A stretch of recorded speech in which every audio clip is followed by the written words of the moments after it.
Good morning and welcome. I'm David Okerson, President of the Board at the Unitarian Universalist Church in Reston. Whether you are on Zoom or here in the church sanctuary, we are so glad you are with us this morning. No matter how old or young you are, wherever you are in your spiritual journey, however you identify, and whomever you love, know that you are welcome here.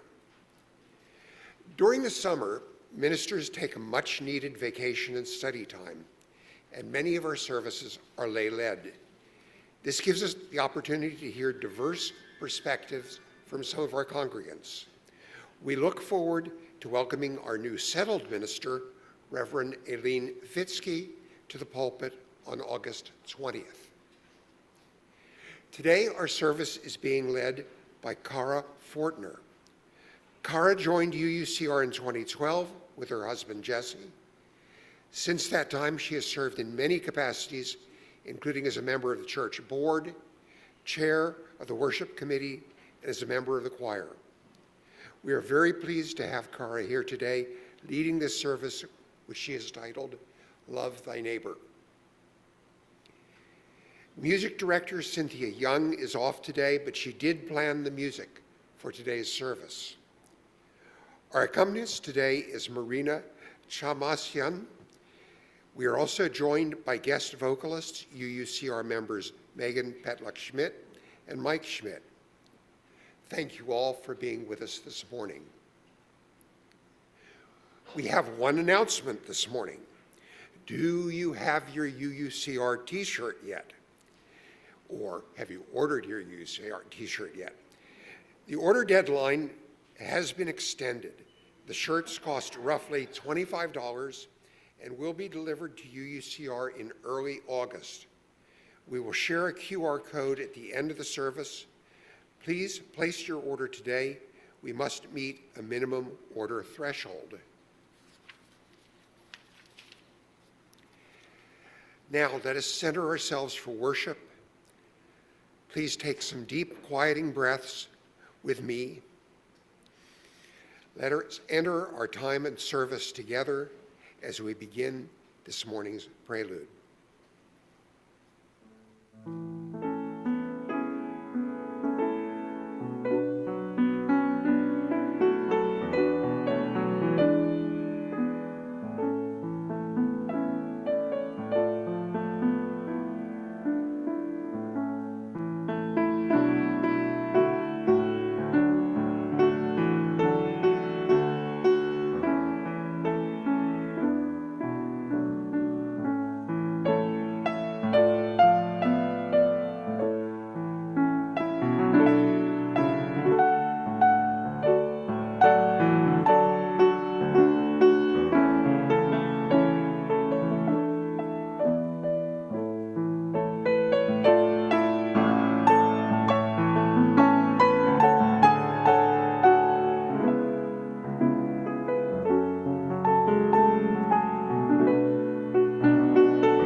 Thank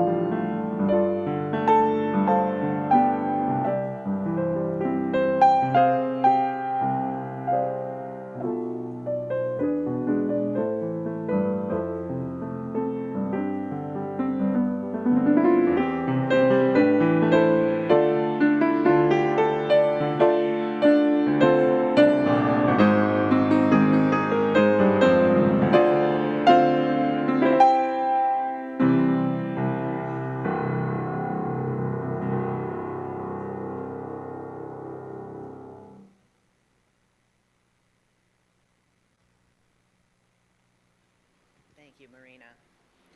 Welcome and good morning. Morning, I love it. Hi, all the ways, that's wonderful. Thank you, guys. I love being in this pulpit, being in this sanctuary with this group of people. I see some new folks here, welcome, and so glad to have you with us this morning. As David said earlier, these summer services are lay-led, and I am progressively becoming less lay and more ministerial in my seminary journey. I'm heading into my 4th year and starting my clinical pastoral education at Goodwin House Living in the fall. So I've written many sermons. Thank you. Thank you. Thank you. I offered this sermon today as an auction item for our annual auction, which is our largest fundraising event, and I auctioned it off, and David Niemi won it. And it was his decision what I would write about. And he, after a discussion, became clear what his concern was, is about how we can be in good and right relation with our Christian brothers and sisters and siblings. And we, as Unitarian Universalists, sometimes struggle with that. We come out of a tradition that is a rejection of so much, and we harbor a lot of pain. And it gets complicated and nuanced, and it's something definitely worth exploring. So today, if you hear some things that might trigger some feelings, it is intentional, and I'm sorry. And I hope that we can be led into a more harmonious way of being with all of our siblings.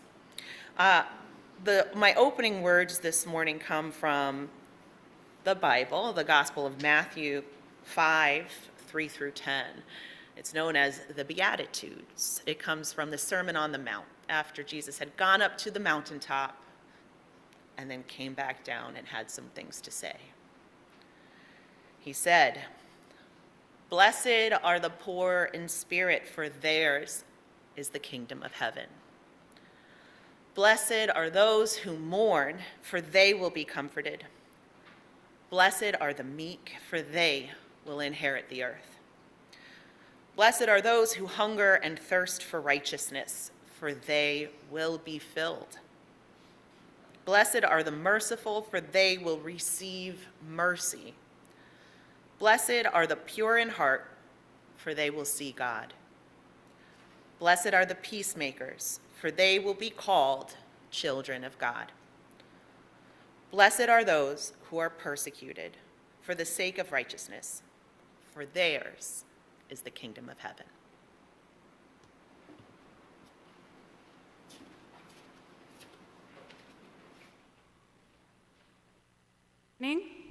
Our opening hymn this morning is number 1020 in the teal hymnal. If you'll notice, if you're following along in the teal hymnal, there are harmony parts, and if you would like to attempt them, Mike is your man, so follow along with him. Okay. Please, if you're on Zoom, the word should be in the chat box. If you're in the sanctuary, please rise in body or spirit and join in.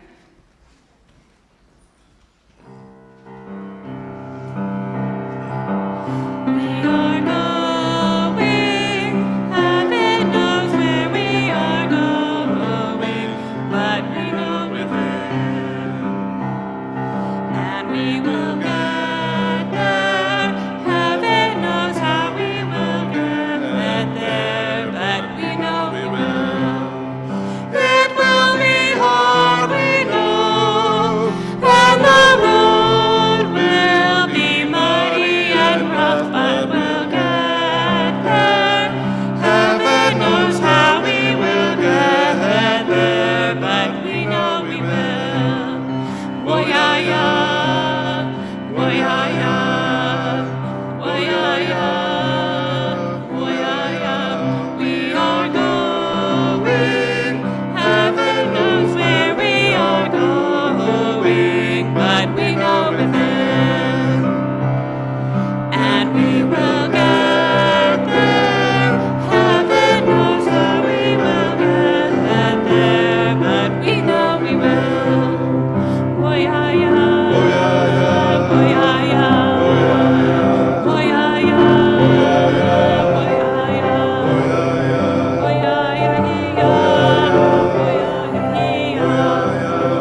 Today's chalice lighting is a reflection of my upbringing in moderate and liberal Lutheran and Moravian churches.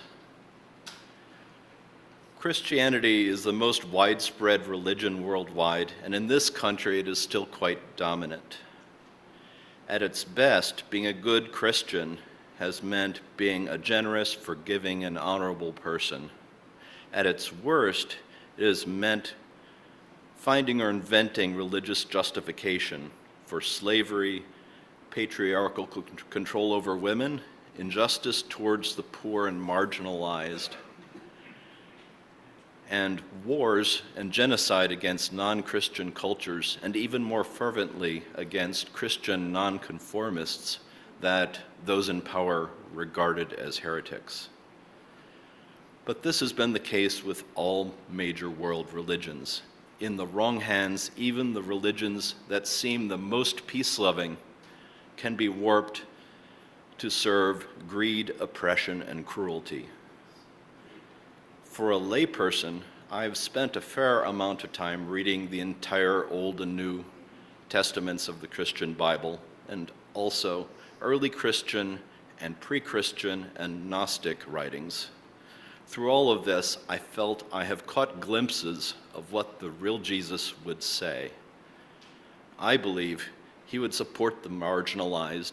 He would tell the moralists, "Let he who is without sin cast the first stone." He would stand up for the poor, the minorities, and the immigrants. My hope is that we can recognize heartfelt love, generosity, and respect for all persons among the Christians who are our neighbors, friends, and relatives, so that we can work together for the benefit of all.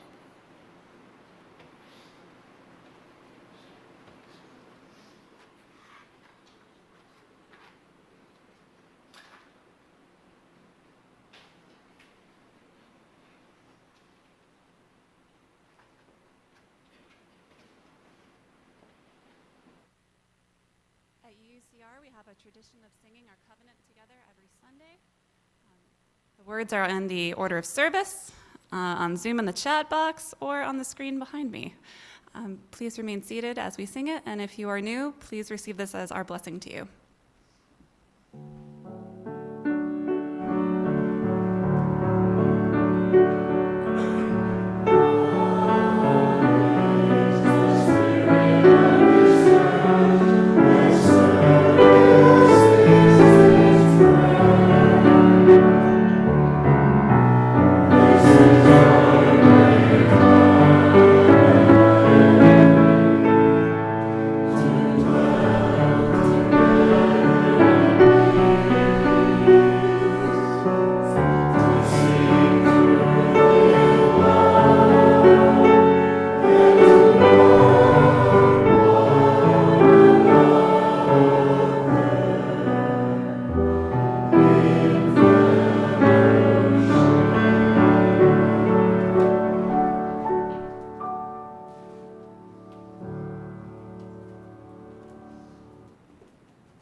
It's true.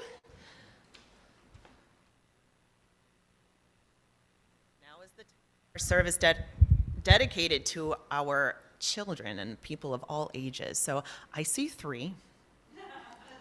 2 of them are mine, and one of them standing like this. So I'm not going to call you up if you don't want to. But I could use some help to tell a pretty familiar story today, and I need 3 people. I got 1, I got 2. Could we get a 3rd? No. Okay, we will tell the story. Come on up, come on up. All right, wonderful, thank you. I didn't spy the 4th one sitting back there. Thank you, guys. I'm going to tell a story from the Bible. Do you guys know who Jesus is? Who doesn't? Who doesn't?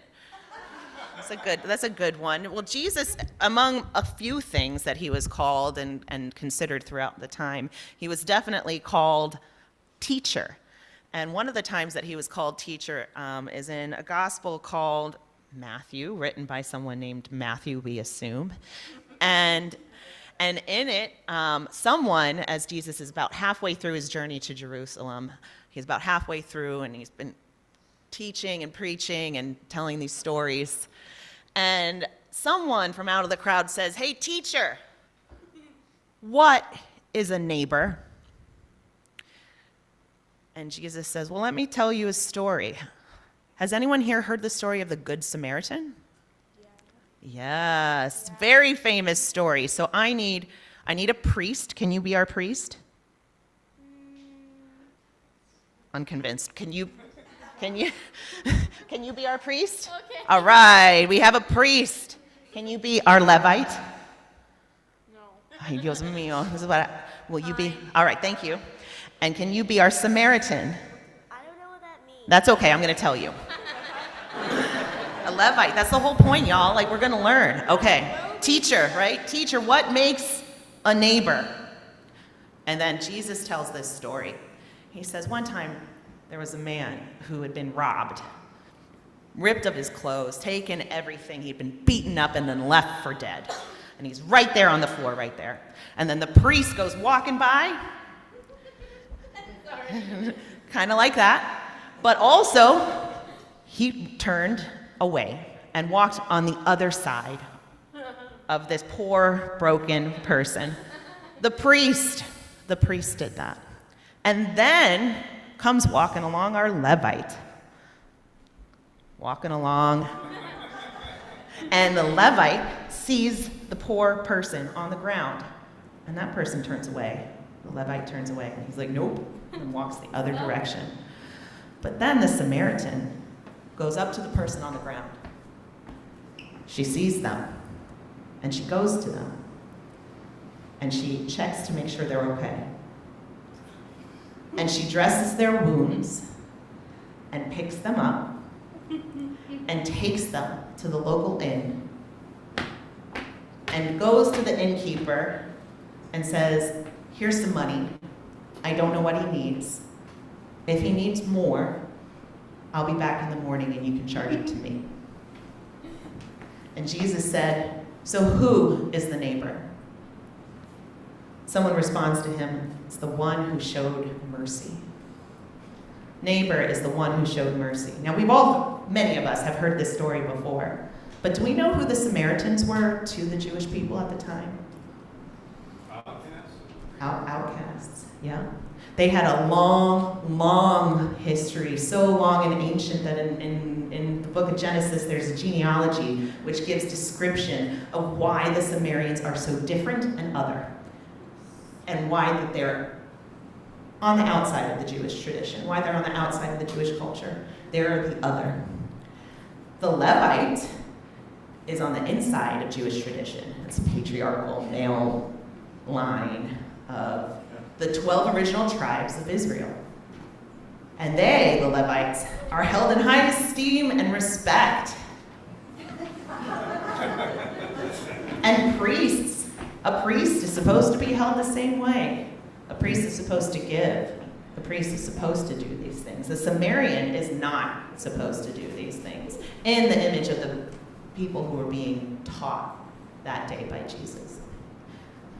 So, the story of the Good Samaritan is more than just be good to the people who are hurt around us, but also don't let what your expectations are of a person guide the way you actually witness their actions lead them to. So that's it for you all, kids. Let's give them a round of applause.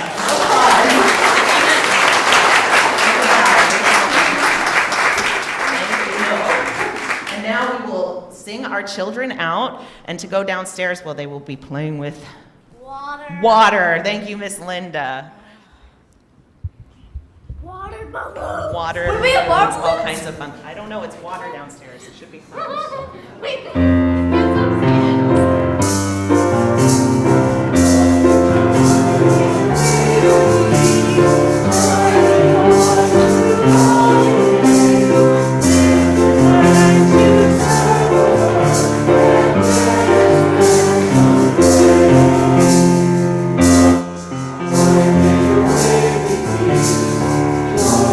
Thank you.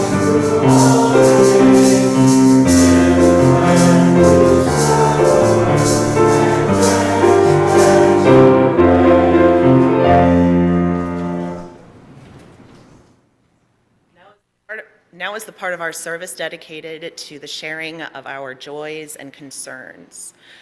In the sanctuary here, you are invited to come forward and take a stone from the basket and place it into the water.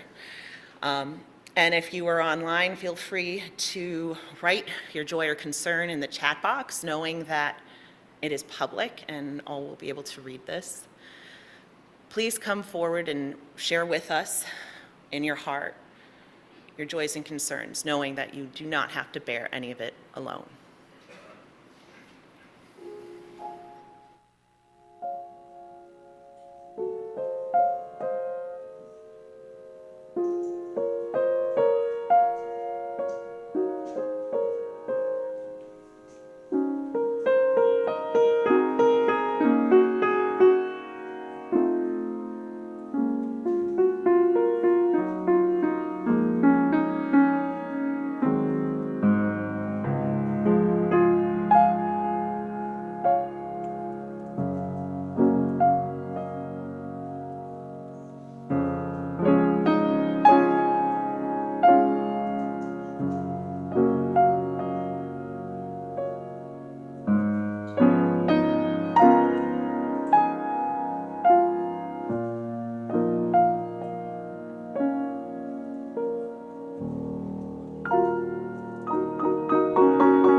So either bow your head or close your eyes as you wish and enter in this time of prayer, meditation, and reflection. Spirit of life and love that we know by so many names and sometimes by nothing at all. We're grateful to be here together with one another this morning, knowing the work we do and the love we cultivate is worthy. For all the difficulties we may be facing, including loss of loved ones, grief, health issues, hospital visits, concerns that reach right next door and so far away. For these things, we are not alone. We do not have to suffer alone. And for all the joys and celebrations that life has, we are grateful.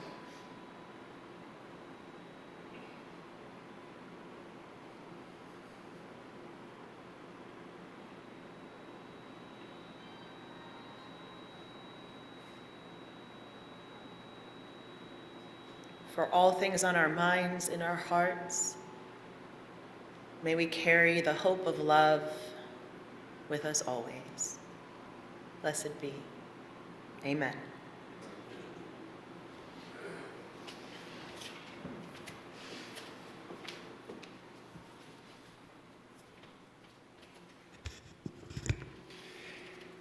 As a self-funded church, UUCR relies on the generosity of its members and friends to fund daily operations and to ensure that the church and its resources are here for us and others, now and in the future. Pledges support our worship and music programs, our religious education program, programs for members and friends, community outreach, and connections to Unitarian Universalism. We now invite you to support the work of UU Reston by making your donation to the collection plate if you are here in the sanctuary, or at the link on the slide and in the chat box. Thank you for your generosity and support of our beloved spiritual home.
I got a question for you all. Who knows that song? And if you were raised Catholic, keep your hand raised. So many of us. I thought that maybe it was more than just Catholics, but that was definitely part of my upbringing, is that song. And today we're going to be talking about Christianity and the problems that we face as Unitarian Universalists. So some of the things that we will talk about today will be a little bit tough, and for some of us, not all. I'd like to say thank you. Anytime I'm in this pulpit and I have ears willing to listen, I am grateful. Thank you for being here this morning and for cultivating within you what it is that you need to take with you through the rest of the week, and for allowing me to be part of that.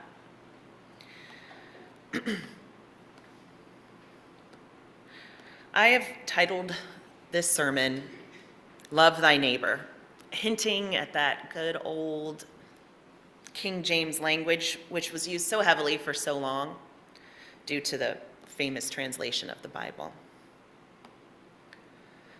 Language which has grown difficult and distasteful and haughty sounding to so many of us, especially to those of us who have pain and hurt associated with the Christian church, and towards the belief that the Bible is the only inerrant book that is holy.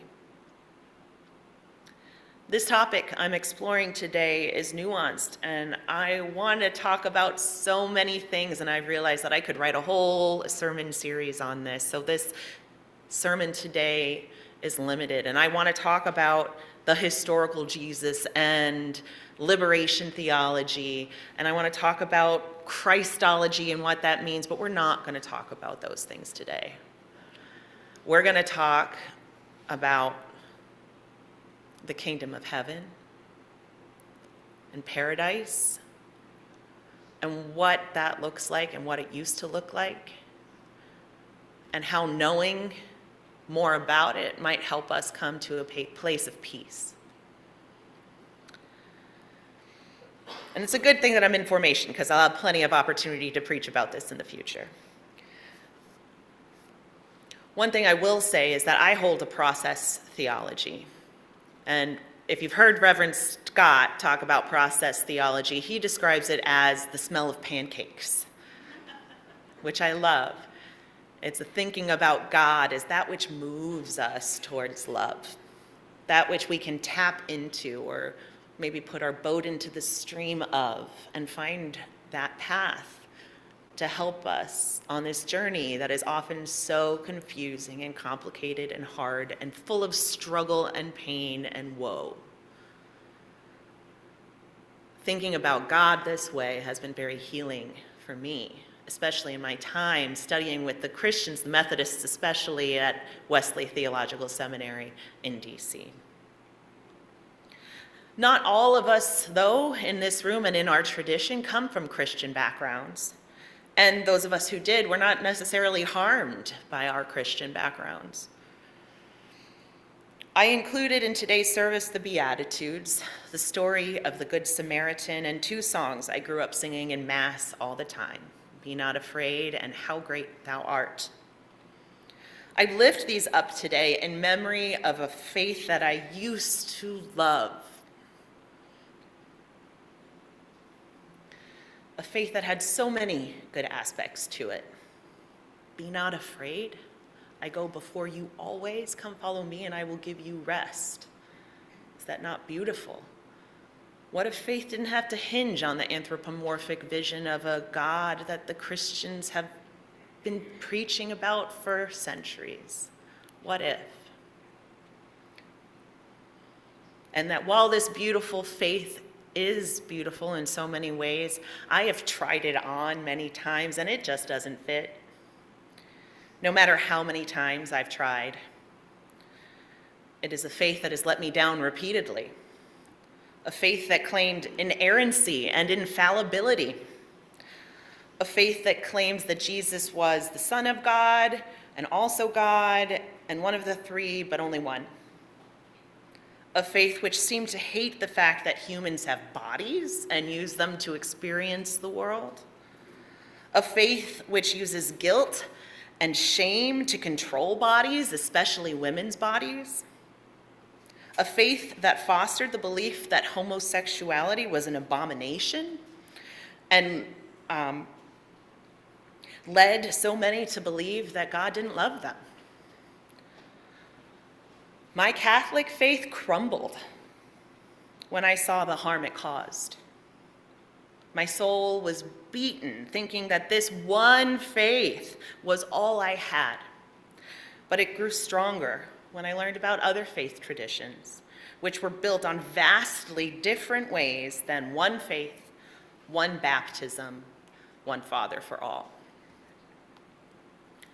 Whatever our personal relationships to Christianity may be, our tradition, Unitarian Universalism, did come from Christian beginnings. We are a post-Christian movement, and it is evidential in our meeting here on Sunday mornings for worship with a liturgy or an order of service that looks a whole lot like a Protestant one, and the sermon, which is the focal point and also built out of tradition of Christian faith. We have congregational polity, which means that all of us have say in the way we run church, but that's not unique to UUs either. That came out of Congregationalist churches in New England. We split over theology. We did not split over polity. Our early Unitarian Universalist leaders claimed a Christian faith, just one which included a critical reading of the biblical texts. Unitarianism was born out of a rejection of Trinitarianism, and Universalism was born out of a rejection of hell. But we are so much more than that which we reject. We are so much more than what we are not. Especially now at this time when churches and faith traditions are waning in the cultural sphere. We must be more than simply what we rejected.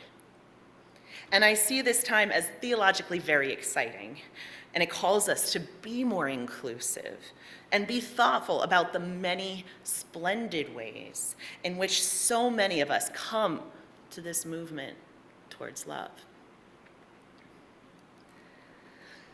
Dr. Meg Richardson is my professor of Unitarian Universalist history and polity, and she once said, people think of our tradition, of our history of our tradition as like a stream, that it flows, it starts somewhere and just keeps going.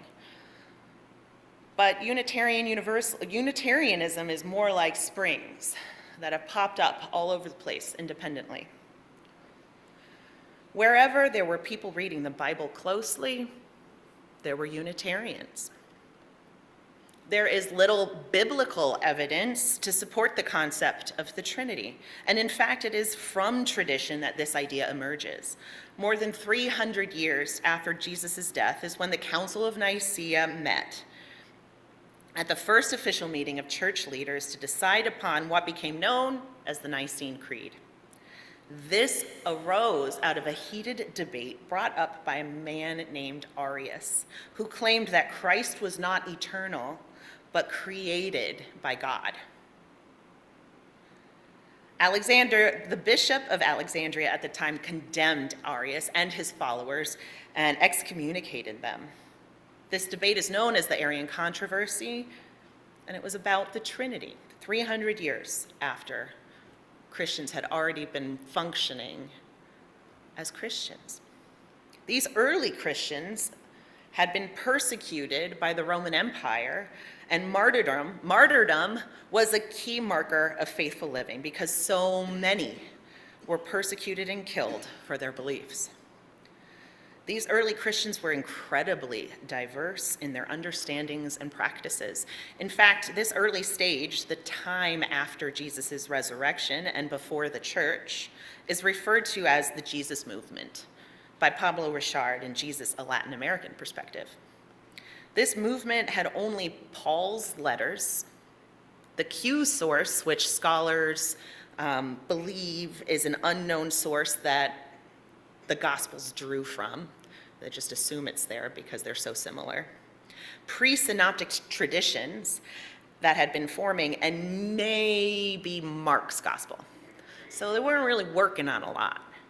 They're just kind of piecing things together, trying to live faithfully as a new tradition.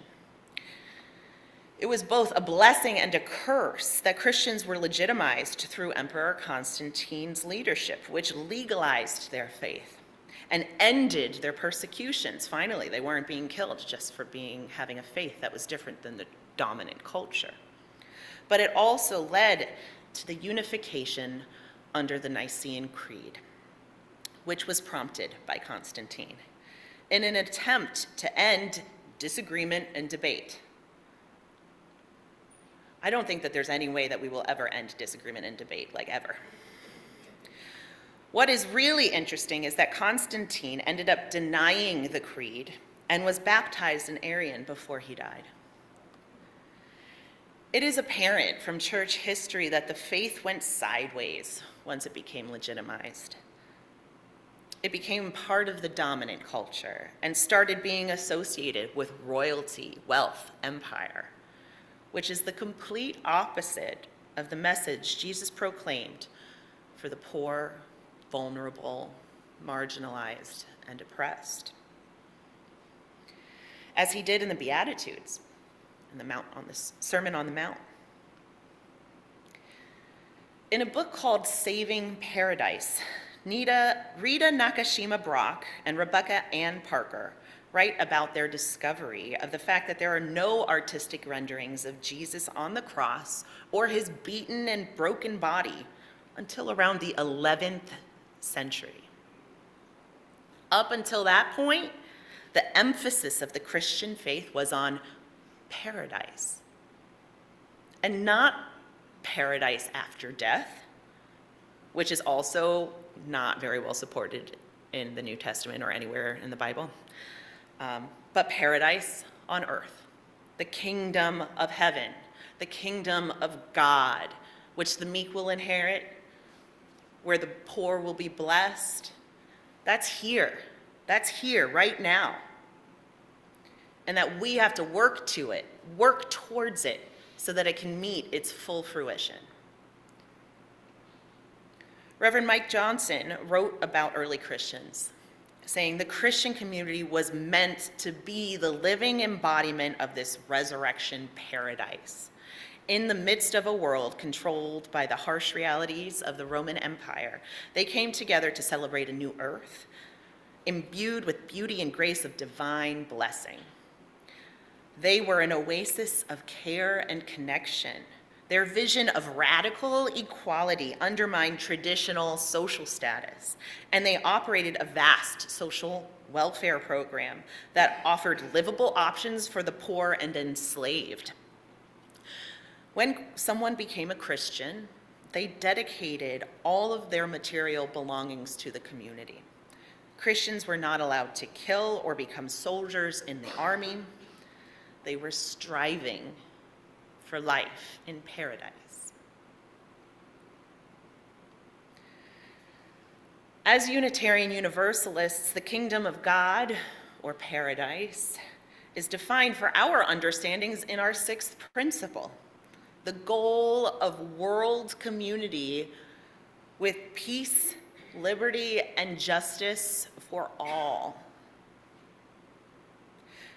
We may be more in line with early Christians than today's Christians are, although thank goodness we are not persecuted or martyred for our faith. Many of today's Christians are obsessed over the idea of eternal life. Groups like Jehovah's Witnesses focus so much of their faith around the impending apocalypse as described in the book of Revelations.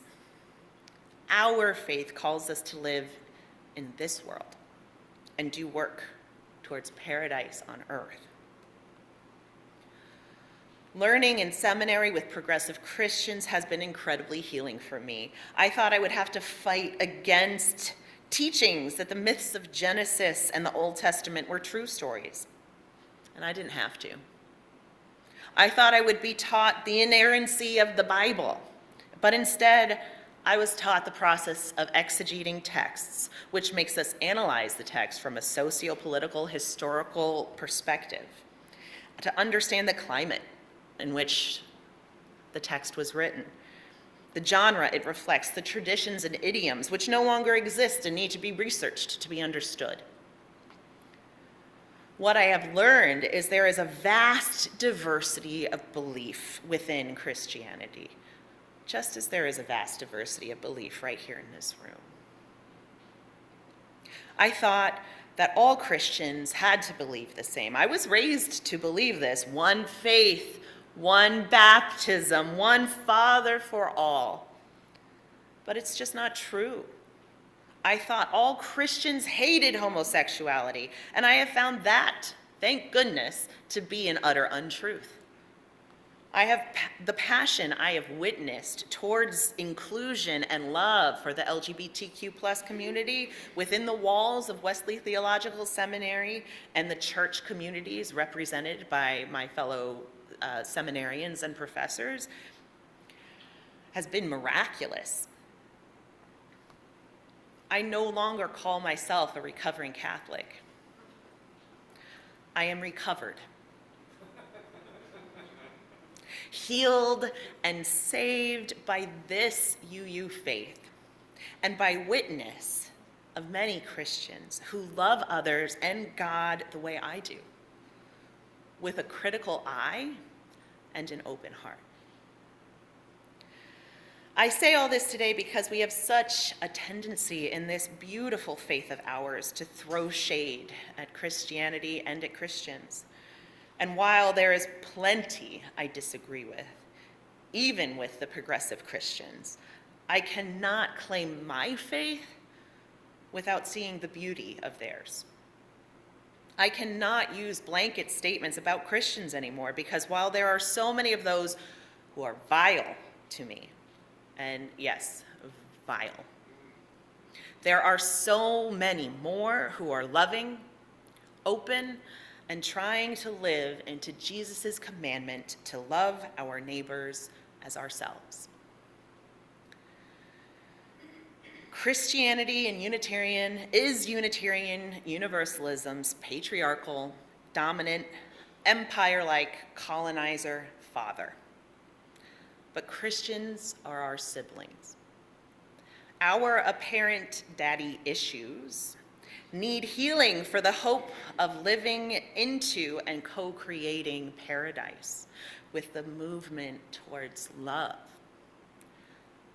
I beseech you to seek a place of recovery if you are in pain towards our Christian roots, and to love our Christian siblings with the same love we claim for all people.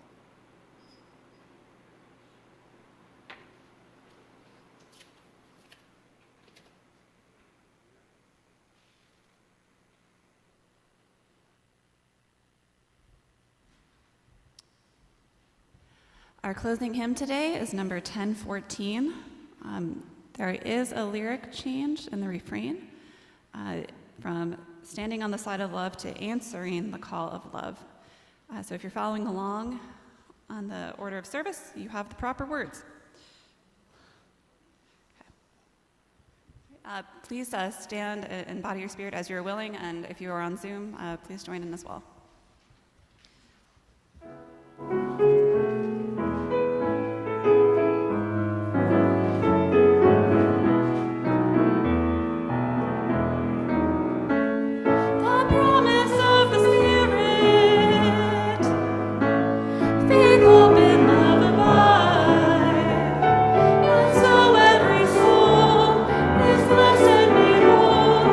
The truth in our hearts is our God.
Today's benediction, I will borrow Jesus' teaching style that he used so many times throughout the Gospels.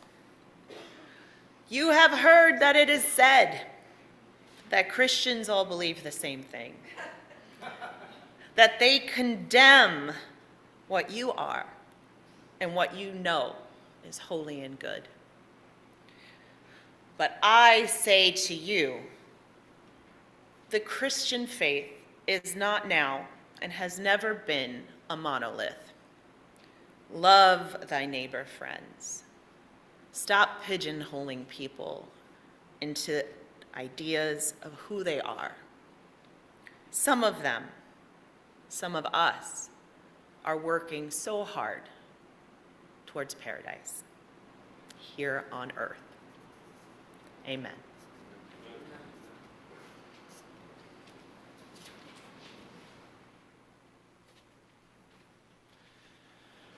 We now extinguish this flame, but not the light of hope and truth, the warmth of community, or the fire of commitment.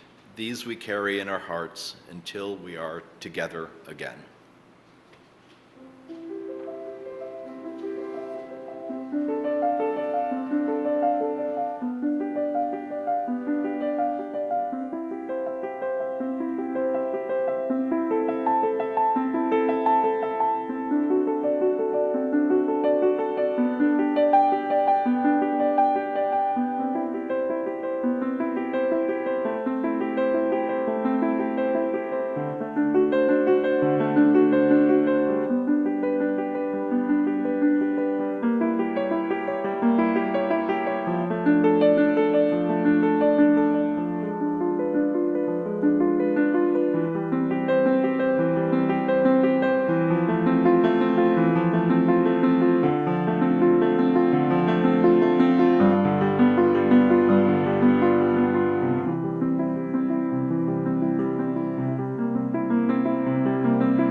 We invite our congregants to join us for coffee or tea and fellowship. Those attending worship on Zoom can join us for our virtual Greet Your Neighbor coffee hour to discuss the service theme and enjoy fellowship with other congregants. The link is in the chat box and will be on a forthcoming slide. We hope you will use the chat box as a virtual receiving line to leave a message about your appreciation for the worship service. Also, in the chat box and on the screen will be a link for you to order your UCR t-shirts. Please place your order today. We're going to leave the chairs as they were at the beginnings of service, so we ask you please not to stack them. We hope you all have a wonderful Sunday.